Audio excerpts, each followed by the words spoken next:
Sunday எப்போதுமே evening தான் மாவு அரைப்பேன். இன்றைக்கி காலையிலே ஊற வச்சு மதியமே அரைக்க ஆரம்பிச்சிட்டேன். ஹஸ்பண்ட் வந்து அம்மா அப்பா பஸ் ஏற்றி விட்டுட்டு வரும்போது மீன் வாங்கிட்டு வந்துட்டாங்க.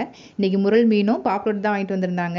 பாப்லெட்டு ஃப்ரைக்காக வாங்கிட்டு வந்திருந்தாங்க. தாரும் இன்றைக்கி ஃபிஷ் ஃபிங்கர் செஞ்சு தாங்கம்மான்னு சொல்லிட்டா. அதனால் பிளான் மாறிடுச்சு.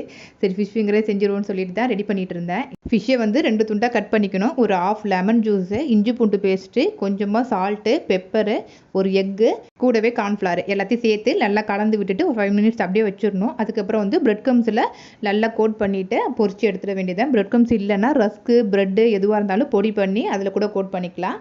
என்னோடய ஸ்டைலில் நான் ஃபிஷ் ஃபிங்கர் இப்படி தான் செய்வேன். ஏன்னா பசங்களுக்கு காரம் இல்லைங்கிறதுனால நல்லா விரும்பி சாப்பிடுவாங்க. கூடவே மயோனீஸ் வச்சு சாப்பிட்டோம் அப்படின்னா டேஸ்ட்டு வேறு லெவலில் இருக்கும். நீங்கள் கண்டிப்பாக ட்ரை பண்ணிவிட்டு எப்படி இருந்ததுன்னு சொல்லுங்கள். முரல் மீன்லேயே கொஞ்சமாக ஃப்ரையும் பண்ணியாச்சு. இன்றைக்கி லஞ்சுக்கு வந்து ஒயிட் ரைஸு, ஃபிஷ் குழம்பு, ஃபிஷ் ஃப்ரை, ஃபிஷ் ஃபிங்கர் தான் வச்சு சாப்பிட்டோம். சாப்பிட்டு இன்றைக்கி ஈவினிங் வந்து ராயன் படம் ஆடியோ லான்ச் இருந்துச்சு. அதை பார்க்குறதுக்காக ரெடி ஆகிட்டோம். நாளைக்கு வேறு ஒரு வீடியோவில் பார்க்கலாம். பாய்.